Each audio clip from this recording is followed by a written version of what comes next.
Саламатсыздарбы достор.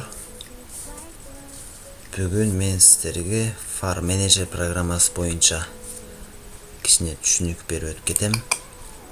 Farm Manager программасы бул Total Command'дердин кызматын деги аткарат, ошол сыяктуу эле. Анан биринчи Farm Manager программасын интернеттен көчүрөбүз. Бирок менде Farm Manager программасы бар. Мой компьютер, локальный дискты, дистер тулкун, өзүмдүн папкаларым жок бул жерде эмес экен. Дистер деген папкамда болуш керек. Бул жерде чип 2013, чипсы, софто, Farm Manager программасы, система.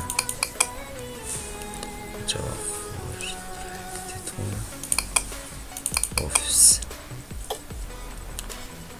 Finder Reader жок, бул жерде да жок. Баса. Бул программа Farm Manager мынакей.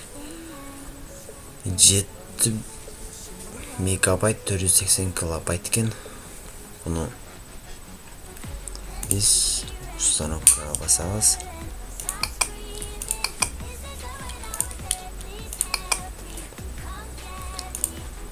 Ушул Farm Manager программасы ушул болот.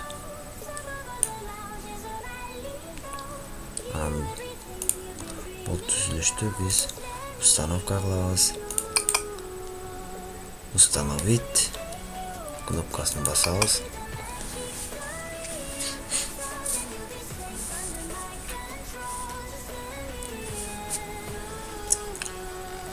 Бул жерден биринчи Next кнопкасын басабыз.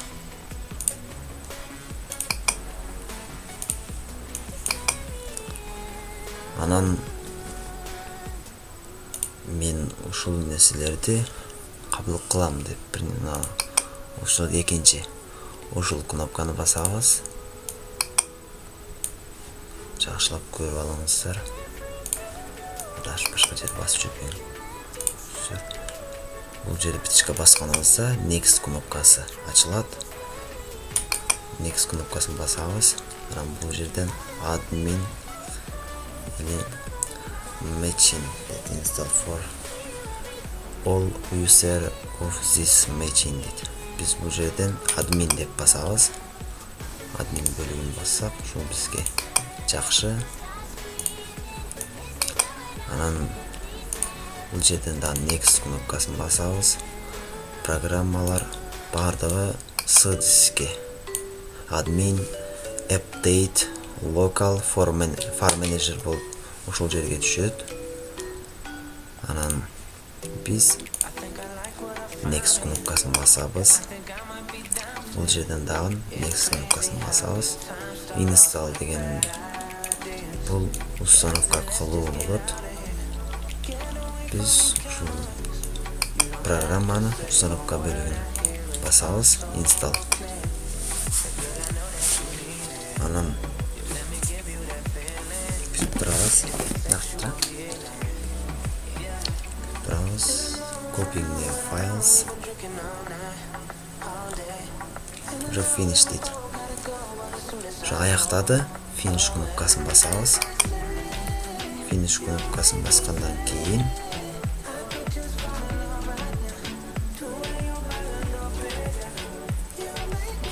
бул жерден чыгабыз. Жөн, наракатып тур.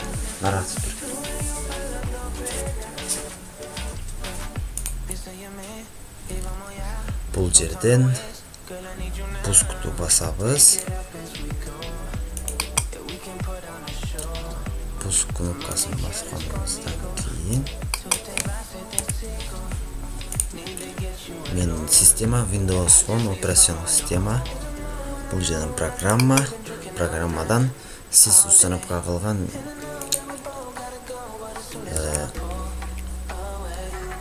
программа мындай түскө айланып калат өзү.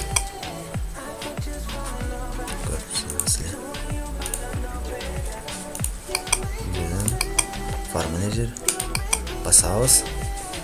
Бұл жерден кіреміз.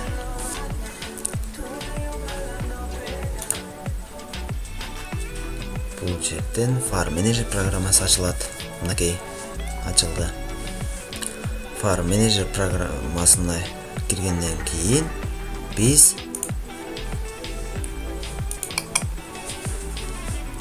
егер сіздің ноутбугыңыз Lenovo же Acer болса, FN қосылып басылушы программалар болса, анда сіз бірінші Shift алмастырып FN плюс Alt плюс F2 кнопкасын басабыз. Бұл кнопканы басқаныңызда сізде төменгідей көрініс шығады. F2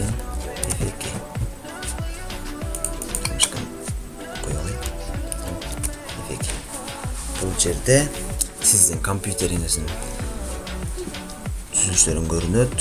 Бірінші локальный C диск 127 гигабайт бардығы. Бұл жерден 36 гигабайт қана пустой қалды. Бұл жерде C Fixed деген бұл локальный диск C. Мұндайша айтқанда мой компьютер бөлігіне түсіңіз. Мой компьютер мұнеке 127 гигабайт. Бұл C диск. Мұна 127 гигабайт. Бұда толық информация береді. 06 мегабайт дағы бар екен. Анан 36,5 гигабайты пустой қалған. Мұнеке 36,6 бұда. Бұл File Manager толық малымат береді. Системаға қарабай анық малымат тошыл береді. Анан Fixed D деген 337 гигабайт 337,189 гигабайт деген бұл жесткий D диск, локальный диск D-ны айтады. 337 гигабайт. Қаласаңыз соны көрсетем. 337 гигабайт. Свободно 210 гигабайт. Жерден дағарсаңыз, 210 гигабайт.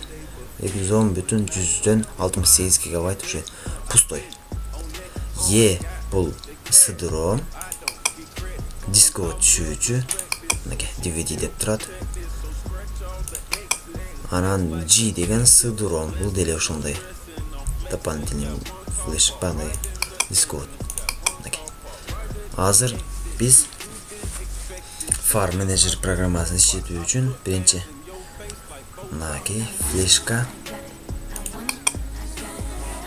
флешканы алабыз. Флешкадан компьютерге туташтырабыз. Компьютерге туташтырганыбызда мына жерден аты чыгат. Биринчи File Manager'ди көрсөтсөм, флешканы туташтырабыз. Туташтырганыбызда мынакей remove антивирус сартап калды. Проверить басып коебуз. Бул көрүп турганыбыз Kaspersky антивирусу. Убакыт келгенде мындан установка кылууну жол-жоболорун көрсөтүп берем. Kaspersky'de азыр менде лицензия 58 күн калыптыр. 58 күндөн кийин кайрадан лицензия сатып алышым керек. Темадан алыстабайбыз. Азыр 92% болду. 531 файл. 532. Азыр флешканын вирустарын тазалап алсам, осталось меньше минут. Мынакей аяктады. 538 файл. Безопасный кросс, не обнаружение. Басабыз. Бул менин флешкам.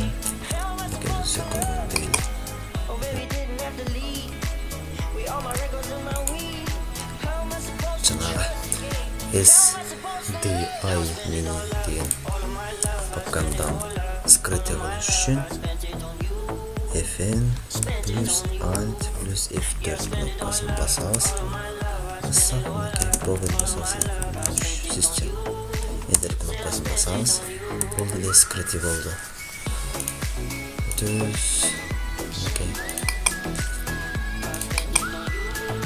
Жадан Каспийский сатыралды көрөт.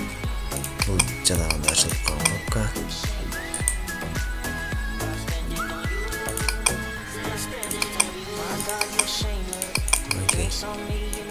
Обновление кылабыз. Жок.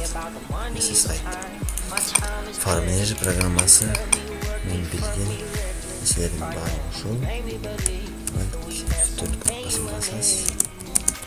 Кычкылар алып туруп, Enter кнопкасын басасыз. Бул деле ачылат. Insert. Экөн белги болду. Кнопкасын басасыз. Writing Factory. Папкада вирус көп деп чыгат. Папкада вирус көп.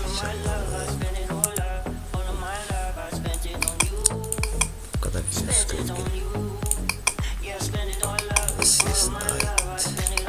Set. Кычкылар алып салабыз.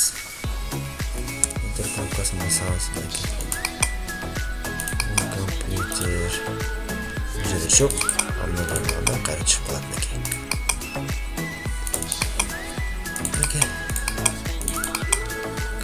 Эстик өчкөн жок. Буну өзүңүзгө зарыл болгон документтерди жазып сохранить кылып коюп туруп, папкага жүктөп, папканы скрытый кылып койсоңуз, ошондо бул нерсе өчпөйт турат.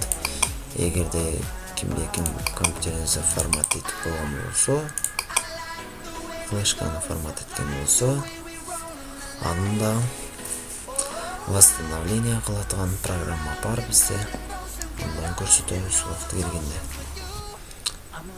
Бул программанын түзүлүшү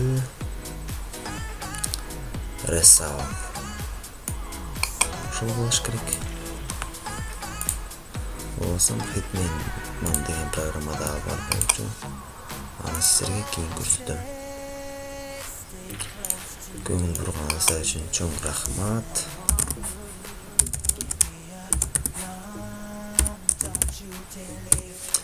Каналга катталыңыз, подписка болуңуз, класс басыңыз.